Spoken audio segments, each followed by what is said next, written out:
The $20 billion from the USA is part of the Group of Seven's plan to provide Ukraine with a $50 billion loan. Officially, the funds are being issued to Kyiv as a 30-year loan, but it will be repaid using the wasteful profits generated by frozen Russian assets. Therefore, Ukraine is expected to receive the funds as non-repayable and will not need to allocate its own domestic financial resources for repayment.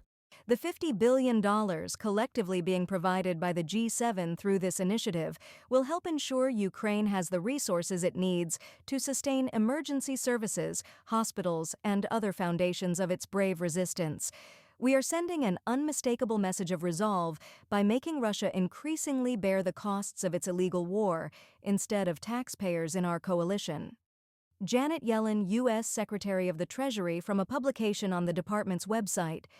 In addition to the U.S., the collective loan will be provided by the European Union, Great Britain, Japan, and Canada. Brussels is expected to provide $20 billion, while London and Tokyo will each contribute $3 billion, and Ottawa $3,700 million. As the legal procedure for establishing a compensation mechanism continues, and as we work on confiscating Russia's frozen assets, we will start receiving the first $50 billion next year. The funds will also be used for the needs of the defense forces. Ukraine's budget for 2025 is based on the G7 loan.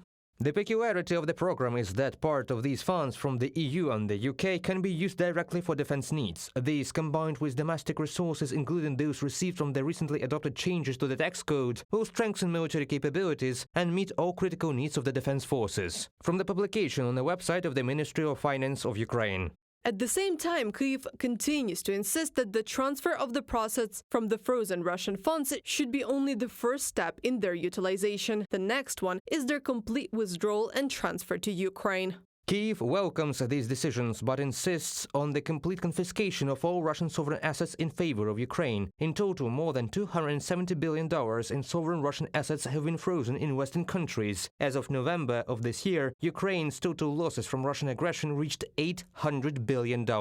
From the publication of the Center for Strategic Communications and Information Security under the Ministry of Culture and Information Policy of Ukraine on Telegram. Western countries are not yet ready to confiscate frozen Russian assets. There are concerns that such actions could undermine confidence in the international financial system. The CEO of the Belgian depository Euroclear, where about 180 billion euros are blocked, pointed out that to avoid future legal risks, a mechanism needs to be developed to transfer all associated financial obligations. Reported by Anastasia Tarnavska, Valeria Nekapelova, UATV News.